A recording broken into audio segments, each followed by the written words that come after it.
For Modi's Mission 370, Mission South is crucial. Vanakkam, Tamil Nadu. But the South has been a difficult terrain to navigate. The reason? Let me explain this with one example.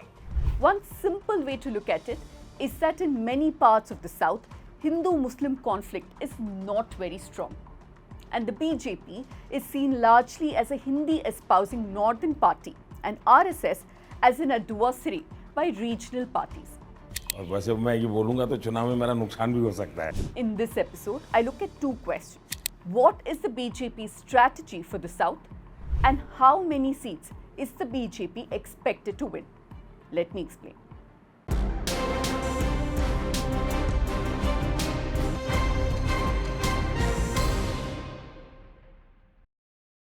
Much of India's mainstream media, you would have noticed, has started campaigning for the ruling party much before the official campaign even began.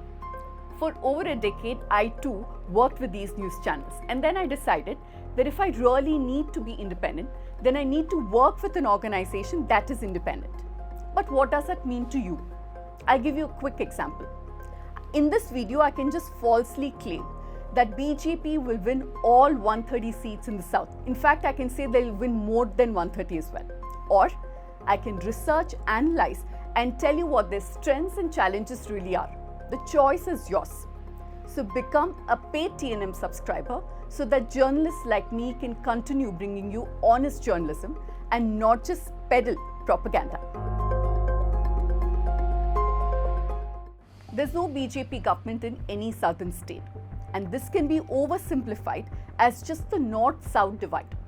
But how accurate is that really? Of the 130 Lok Sabha seats in the south, in 2019, the Congress won just 28. That's 15 from Kerala, 8 from Tamil Nadu, 3 from Telangana, and 1 each from Karnataka and Puducherry. While the BJP won 29 seats, 25 from Karnataka and 4 from Telangana. BJP's brand of Hindutva that's worked well in parts of North and West India has found social, cultural and political barriers in the South, whether it's from Dravidianism or communism. The presence of robust regional parties is another hurdle for the BJP's South expansion plan. And despite the Congress numbers floundering, on ground, they have strong grassroots presence and formidable leaders to halt the BJP's march. But that said, the South is not BJP mode. Let's look at the strategy for each of the states, starting with Andhra Pradesh. BJP's performance in Andhra Pradesh has been on the decline. Just look at the numbers from 2014 and 2019. It'll give you an idea. In the 2014 Lok Sabha elections, just after the bifurcation of Andhra Pradesh, the BJP had a vote share of 7.22% and 2 seats. In 2019, this dropped to 0.98% and 0 seats. The same goes for assembly polls. In 2014, BJP had a vote share of 4.13% and won 4 seats. This was reduced to 0.84% in 2019 and again 0 seats. But with the voters of Andhra, BJP faces many challenges. Real problem is this. The BJP in Andhra does not have a formidable face. It's not been able to increase its ground presence and grow its cadre. The two relatively prominent faces are not originally from the BJP. State President Purandeshwari is from TDP and Kiran Kumar Reddy, a former Chief Minister of the undivided Andhra Pradesh, is from Congress. While the BJP has managed to keep state leaders like Jagan and Nadu on their toes using funds and agencies, the public is not impressed. And here's why. In the last 10 years, the BJP has not accorded the special category status to Andhra. This was promised in the Andhra Pradesh Reorganization Act of 2014 in Parliament by the UPA government, and the BJP or the NDA government that came after has refused to honour it. Both TDP and the YSRCP have accused the Modi government of not giving enough funds for the Polavaram project. The BJP government's decision to privatize the Visakhapatnam steel plant has thousands protesting against the union government. The refusal of the BJP government to start the Kadapa steel plant too will work against them. Of the 6 Lok Sabha seats the BJP is contesting in, they could at best win 2 of them. Purandeshwari's seat from Rajahmundry and Kiran Kumar Reddy's seat from Rajampet. But the BJP is playing the long game in Andhra Pradesh. An insider said that messages have already been sent to TDP leaders that anybody who wants to join the BJP, either before or after the elections, will be welcome. The BJP hopes to push TDP to the periphery and take its place as an alternative to the YSRCP, almost what it did with the AIADMK in Tamil Nadu. Tamil Nadu perhaps is the state that BJP, particularly Prime Minister Modi, has been trying very hard to woo. The state has gotten special attention from him, be it the opening of the Kashi Tamil Sangam in his constituency in Uttar Pradesh, Varanasi, or installing a symbolic Singol in the new parliament building. In fact, there were rounds of rumors of Modi contesting from a constituency in the state, probably Ramanathapuram. Of course, that did not happen, but it signified the importance the state holds for the BJP. The BJP has been trying to position itself as the only alternative to the DMK, trying to replace its former ally, the AIADMK. While its state president Annamalai has managed to capture the news cycle many times, dominating the headlines often, the votes might not come in with just that. But for the BJP, the social and political fabric of Tamil Nadu, strongly rooted in Dravidianism, has been the biggest hurdle for the acceptance of Hindutva. Tamil Nadu has seen larger-than-life leaders like Periyar, Annadurai, Kamarajar, MGR, Karunanidhi and Jayalalitha. The loyalties of voters are not very easy to sway. Just this year, Modi has visited Tamil Nadu 7 times. But unlike other states, his brand is not as popular here, so the visits may not necessarily translate into votes for the BJP. In Tamil Nadu, BJP has managed to find a strong face in Annamalai. He's been touring the state and has aggressively taken on the DMK. But his aggression has also earned him many enemies within his own party, and this could work against the BJP. Many prominent faces like former Telangana Governor Tamilisai Soundararajan, who is contesting from Chennai South, Union Minister L. Murugan, who is contesting from Nilgiris, former Union Minister Pon Radhakrishnan from Kanyakumari, and popular actor Radhika Sharat Kumar from Virindanagar, and of course, Annamalai himself from Coimbatore have been fielded. Strategic alliances ditching ADMK and allying with PMK and AIDMK rebels like TTV Dinakaran and OPS could give BJP's prospects a push in parts of north and southern Tamil Nadu. And in the western parts, the party hopes that Annamalai and L. Murugan can expand the party's footprints. In Tamil Nadu, realistically, the BJP aims to be the party with the second largest vote share after DMK. This is the best case scenario. In terms of seats, most experts believe that BJP might not make a dent, and at best, they may end up winning the Kanyakumari seat. In Telangana, the BJP has been surging over the last 5 to 6 years. Their focus on the state has increased, as have their numbers on ground.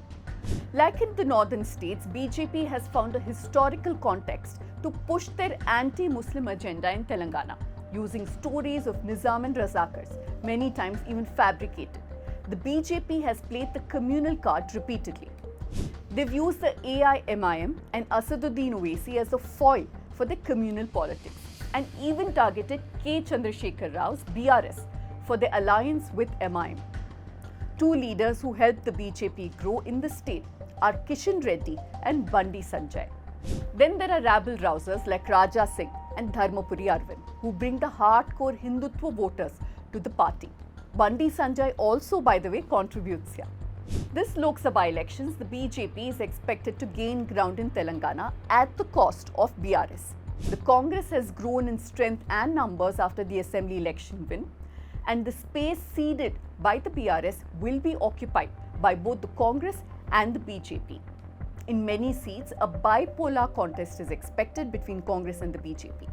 And the BJP's main focus will be Hindutva and the promise of development in form of infrastructure, jobs and central education institutions. But in Telangana, the BJP has faced a leadership crisis and the party's growth has mostly relied on leaders from BRS and the Congress, much like in Andhra. A quick look at the BJP's candidate list this time around confirms that the party has not been able to produce senior leaders on their own and have had to resort to giving tickets to over 10 leaders who have defected from BRS recently. BJP had won 4 seats and a vote share of 19.7 in 2019. This time, they're likely to increase their seat tally to 5 or 6 and increase their vote share as well. Karnataka is the southern state which holds most promise for the BJP. In 2019, the BJP won big here.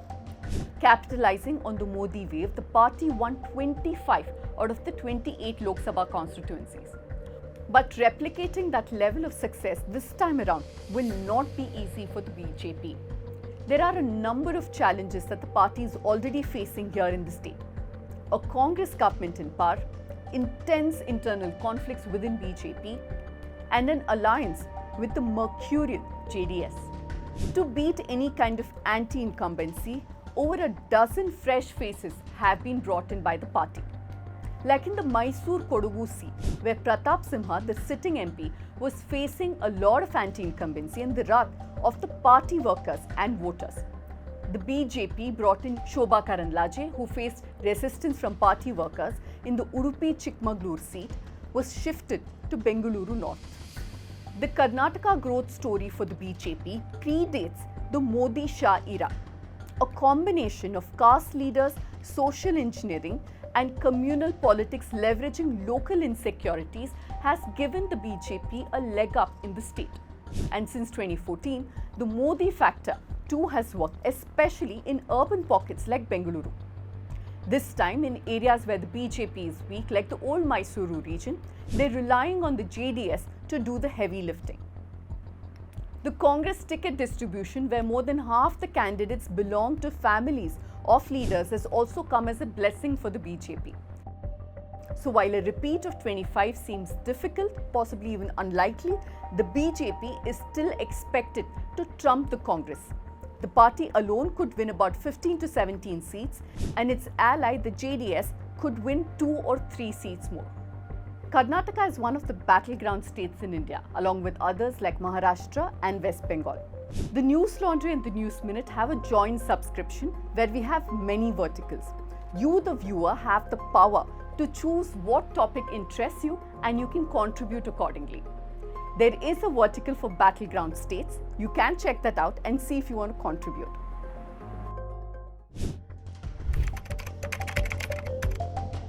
Kerala is a state with one of the highest number of RSS shakas in the country.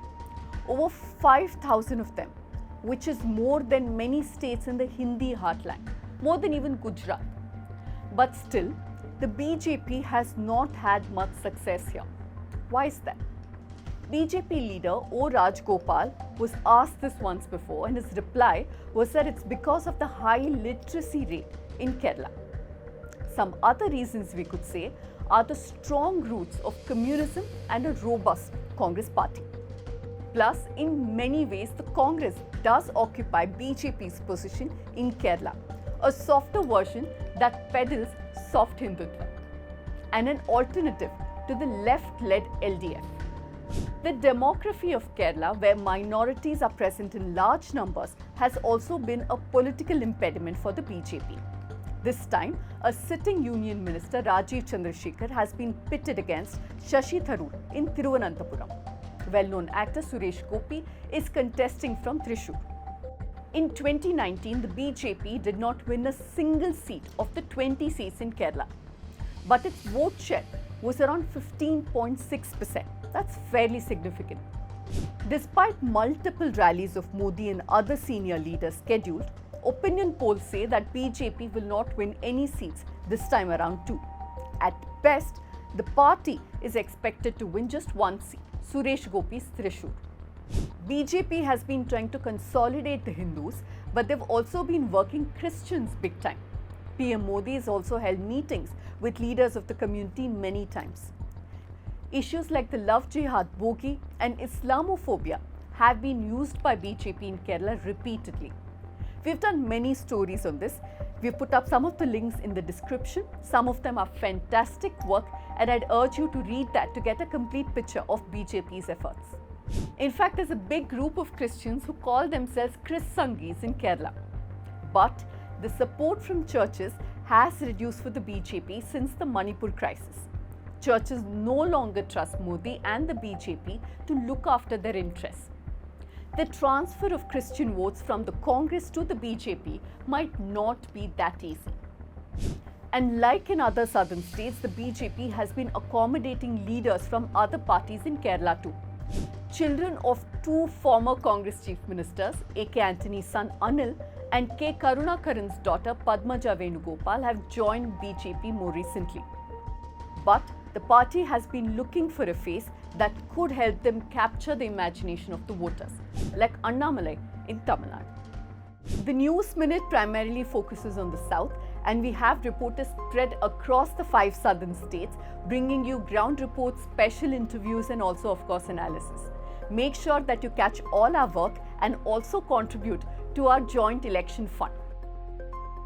I keep asking you this because from the 1st of April, our website has gone ad-free, which means that we do not take any money from corporates. And of course, we never took any money from any governments, which means that we rely on you more and more to support our work.